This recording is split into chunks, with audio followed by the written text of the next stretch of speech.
Hello. I'm hoping that you celebrated Mother's Day yesterday. So today's story is about a very busy mom with a lot of children, but she didn't mind. It's called The Seven Silly Eaters.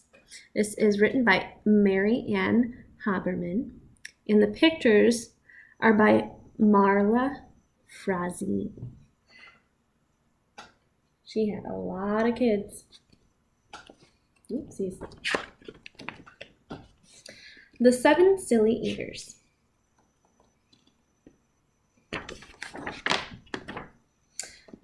Not so long ago, they say, a mother lived just like today. Mrs. Peters was her name. Her little boy was named the same. Now Peter was a perfect son in every way, except for one. When Peter was just 1 year old, he did not like his milk served cold. He did not like his milk served hot. He liked it warm, and he would not drink it if he was not sure that it was the perfect temperature. But Mrs. Peter did not mind. She was a mother sweet and kind, and when his milk spilled on the floor, she patiently prepared some more. She'd take the bottle from the shelf and chuckle softly to herself, "What a silly sort of eater is my darling baby Peter." When Peter had not yet turned 2, another baby, sweet and new, was born. Dear Lucy, small and fair, with big blue eyes and curly hair. But long before this child was grown, she had opinions of her own, of what she'd eat and what she'd not. She hated milk, both cold and hot, and warm was worst of all. Instead, whenever Lucy dear was fed, she'd bellow for pink lemonade. Not from a can, oh no, homemade. Does not look happy. But Mrs. Peters did not mind. She squeezed each lemon to its rind, while mopping milk up from the floor and patiently preparing more. She'd take the lemons from the shelf and giggle softly to herself. What a silly pair of eaters are Lucy dear and Peter Peters.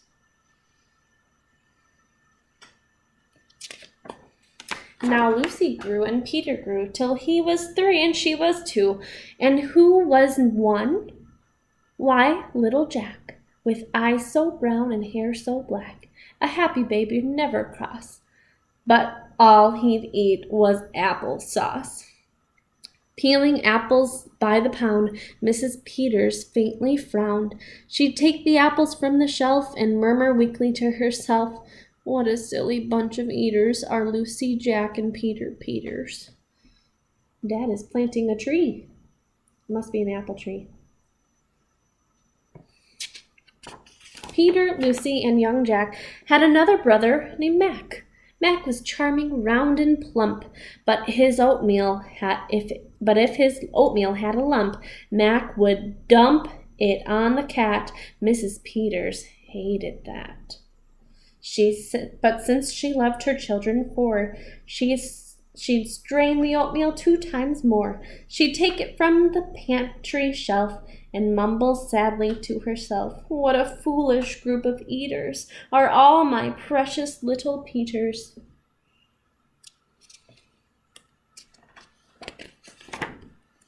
Before another year was through, who came along? Why, Mary Lou. She was a darling, sweet and bright, and had a healthy appetite. That is, as long as she was fed soft and squishy homemade bread. Poor Mrs. Peters got no rest, but still she did her very best. She'd take the flour from the shelf and mutter feebly to herself, "What a fussy bunch of eaters are all my lovely little Peters." She was a busy, busy mom. A year rolled by and children grew. "They really are a splendid crew," sighed Mrs. Peters, pinning pins and diapering her brand new twins. Look at that. Little sisters, quick and smart, impossible to tell apart. But Flo loved poached eggs, Fran loved fried. If she mixed them up, they'd cry. Tired to the very bone, Mrs. Peters groaned and groaned to groan. She'd take the eggs down from the shelf and whisper weakly to herself, "What persnickety young eaters are all my 7 little Peters."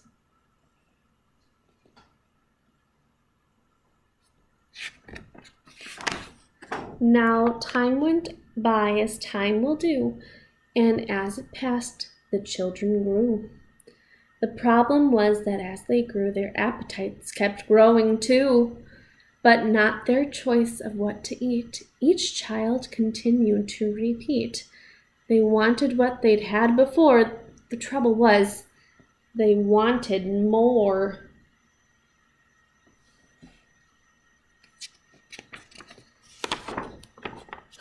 Creamy oatmeal, pots of it. Homemade bread and lots of it. Peeling apples by the peck. Mrs. Peters was a wreck.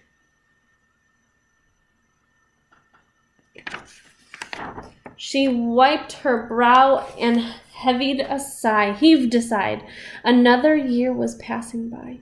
In fact, she realized with sorrow her birthday would arrive tomorrow. Drearily she shook her head, and wearily she went to bed.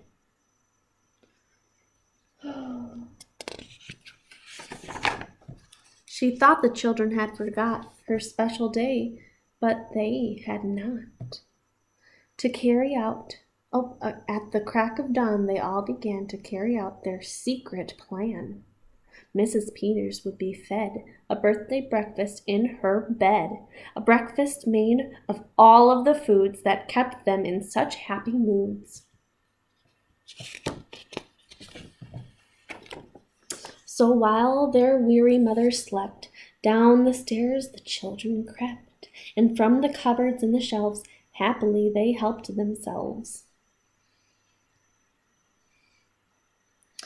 Cheerfully they chopped and stirred, preparing what they'd each preferred.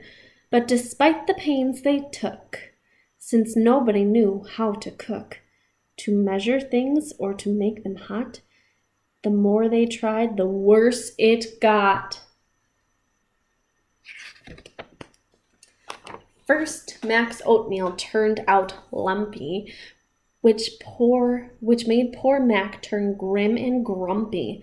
In fact, the lumps got him so cross he dumped them in Jack's applesauce. This bothered Jack so much he threw it into the dough of Mary Lou. Who tossed the mishmash that made straight into Lucy's lemonade. And that put her in such a huff, she poured that icky, sticky stuff into a double frying pan that held the eggs of Flo and Fran, who flung the hodgepodge on the spot into the milk in Peter's pot.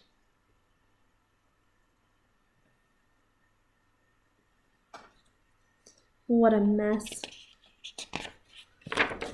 But when they saw what they had done, they wished they never had begun. They'd hardly slept a wink that night, and still things hadn't turned out right. And even though they tried their best, it hadn't worked. They were depressed. They were sad. They'd be in trouble too, unless they found some place to hide this mess. The oven seemed a perfect spot. They all forgot it was still hot. They stuck the pot inside, and then they all went back to bed again. What a mess.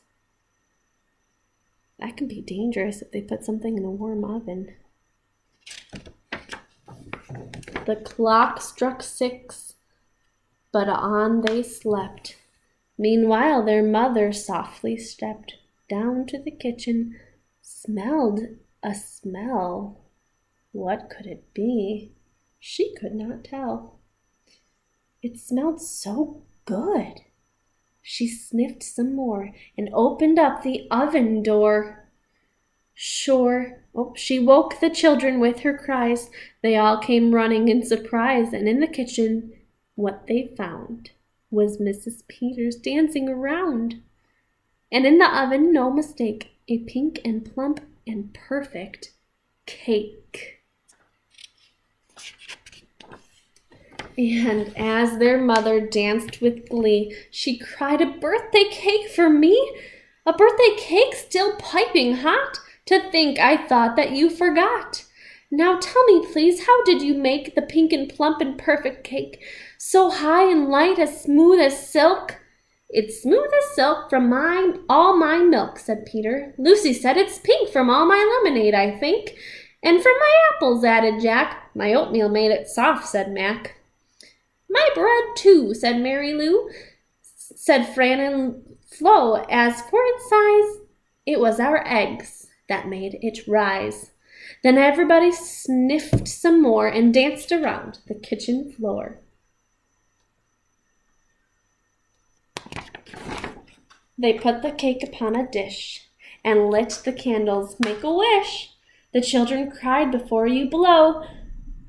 But Mrs. Peters did just so. And what is more, her wish came true, as birthday wishes always do. I wonder what her wish was.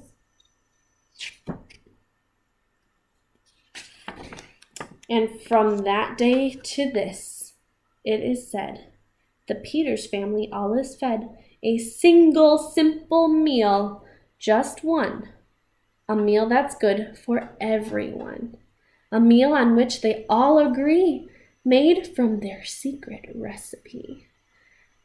They all take turns in mixing it. They all take turns in fixing it. It's thick to beat and quick to bake. It's fine to eat and fun to make. What is it, do you think? It's Mrs. Peters' birthday cake. So because of that silly mistake, they get to eat birthday cake every day. How lucky are they? They have a mom who really, really loves them, and I bet you do too. Thanks for reading with me today.